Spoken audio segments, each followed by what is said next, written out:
ಸರಿ ಶಾಸ್ತ್ರಿಗಳೇ, ಈ ದಿನ ಸುಬ್ರಹ್ಮಣ್ಯ ಸ್ವಾಮಿಯ ಆರಾಧನೆಯ ಮಹತ್ವದ ಬಗ್ಗೆ ಸಾಕಷ್ಟು ಮಾಹಿತಿಯನ್ನು ತಿಳಿಸ್ಕೊಟ್ರಿ. ಈಗ ಸಂದೇಶಗಳನ್ನು ನೋಡೋಣ.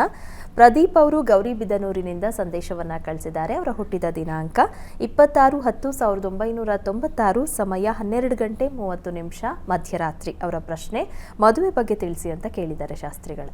ಪ್ರದೀಪ್ ಅವರ ಪ್ರಶ್ನೆ ವಿವಾಹಕ್ಕೆ ಸಂಬಂಧಿಸಿರ್ತಕ್ಕಂಥದ್ದು. ಜಾತಕವನ್ನು ಪರಿಶೀಲಿಸೋಣ.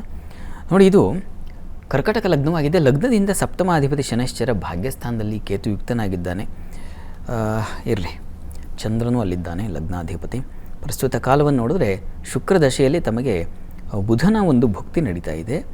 ನೋಡಿ, ಜಾತಕದಲ್ಲಿ ಒಂದು ಶನೈಶ್ಚರ ಹಾಗೂ ಕುಜ ಎರಡು ಗ್ರಹಗಳ ಶಾಂತಿ ಮಾಡಿಸೋದ್ರಿಂದ ಒಳ್ಳೆಯದು. ಕಾರಣ, ಶನೈಶ್ಚರನಿಗೆ ಯಾರು ಸಪ್ತಮಾಧಿಪತಿಯೋ ಅವನಿಗೆ ಈ ಕುಜನ ದೃಷ್ಟಿ ಇದೆ. ಇದು ಸ್ವಲ್ಪ ಬಾಧಕ, ಪಾಪಗ್ರಹ. ಅದರಲ್ಲೂ ಈ ಕುಜ ಶನೈಶ್ಚರ ಇವರಿಬ್ಬರು ವಿರೋಧಿಗಳು. ಈ ಕಾರಣದಿಂದಾಗಿ ಈ ಒಂದು ಆ ಕುಜನ ದೃಷ್ಟಿ ಸ್ವಲ್ಪ ತೊಡಕನ್ನುಂಟು ಮಾಡುತ್ತೆ. ಈ ಕಾರಣದಿಂದ ಕುಜ ಶನೈಶ್ಚರ ಶಾಂತಿ ಮಾಡಿಸಿದ್ರೆ ಸ್ವಲ್ಪ ದಾರಿ ಸುಲಭ ಆಗುತ್ತೆ ಅನ್ನೋದನ್ನು ಸೂಚಿಸ್ತಾ ಇದೆ ನಿಮ್ಮ ಜಾತಕವೇ. ಆ ಪ್ರಯತ್ನ ಮಾಡಿ, ವಿವಾಹ ಸಿದ್ಧಿ ಏರ್ಪಾಡಾಗುತ್ತೆ. ಆತಂಕ ಬೇಡ. ಗ್ರಹಶಾಂತಿಯಿಂದ ನಿಮ್ಮ ಸಂಕಲ್ಪ ಈಡೇರುತ್ತೆ. ಒಳ್ಳೆಯದಾಗಲಿ. ಸರಿ ಶಾಸ್ತ್ರಿಗಳೇ, ಇನ್ನು ಲೋಹಿತ್ ಅವರು ತುರುವೇಕೆರೆಯಿಂದ ಸಂದೇಶವನ್ನು ಕಳಿಸಿದ್ದಾರೆ. ಅವರ ಹುಟ್ಟಿದ ದಿನಾಂಕ 1/4/1987, ಸಮಯ 7 ಬೆಳಗ್ಗೆ. ಅವರ ಪ್ರಶ್ನೆ ಮದುವೆ ಬಗ್ಗೆ ತಿಳಿಸಿ ಅಂತ ಕೇಳಿದ್ದಾರೆ ಶಾಸ್ತ್ರಿಗಳೇ.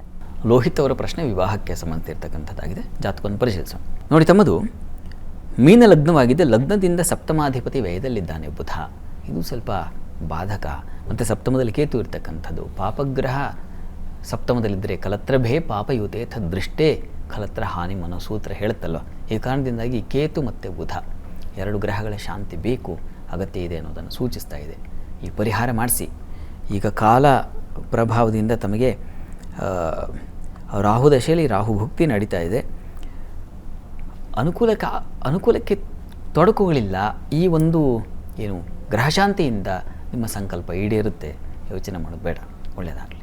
ಸರಿ ಶಾಸ್ತ್ರಿಗಳೇ, ವೀಕ್ಷಕರು ಕಳುಹಿಸಿದಂಥ ಸಂದೇಶಗಳಿಗೆ ಉತ್ತರಗಳನ್ನು ತಿಳಿಸ್ಕೊಟ್ರಿ. ಇನ್ನು ವೀಕ್ಷಕರೇ, ನೀವು ಸಹ ಕಾರ್ಯಕ್ರಮಕ್ಕೆ ಸಂದೇಶವನ್ನು ಕಳುಹಿಸಬೇಕು ಅಂತ ಅಂದ್ಕೊಳ್ತಾ ಇದ್ರೆ ನೀವು ಮಾಡಬೇಕಾಗಿರೋದಿಷ್ಟೇ. ನಿಮ್ಮ ಟಿವಿ ಸ್ಕ್ರೀನ್ ಮೇಲೆ ಬರ್ತಾ ಇರುವಂತಹ ನಂಬರ್ಗೆ ಯಾರ ಬಗ್ಗೆ ಕೇಳಬೇಕು ಅಂತ ಇದ್ದೀರಾ ಅವರ ಹುಟ್ಟಿದ ದಿನಾಂಕ, ಸಮಯ ಮತ್ತು ಪ್ರಶ್ನೆಯನ್ನು ಸ್ಪಷ್ಟವಾಗಿ ವಾಟ್ಸಪ್ ಮೂಲಕ ಕಳುಹಿಸಿ ಕೊಡಬೇಕಾಗತ್ತೆ.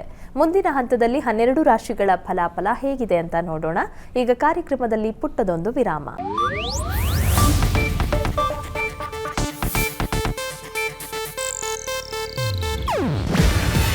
ಇದು ಏಷ್ಯಾನೆಟ್ ನ್ಯೂಸ್ ನೆಟ್ವರ್ಕ್ ಪ್ರಸ್ತುತಿ.